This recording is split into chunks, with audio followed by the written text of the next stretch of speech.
ఓం శ్రీ గురుభ్యో నమః. హరి ఓం.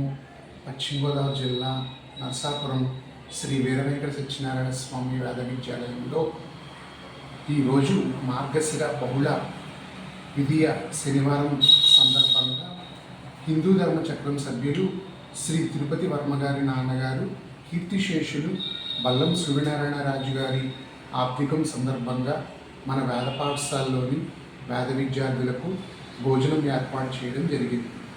కీర్తిశేషులు బల్లం సూర్యనారాయణ రాజు గారి వారికి పునరావృతి రహిత శాశ్వత పరబ్రహ్మ లోక ప్రాప్తి కలగాలని, వారి కుటుంబ సభ్యులకు పితృదేవతల ఆశీస్సులు మెండుగా లభించాలని కోరుకుంటూ అన్నదాత సుఖీభవ. స్వస్తి.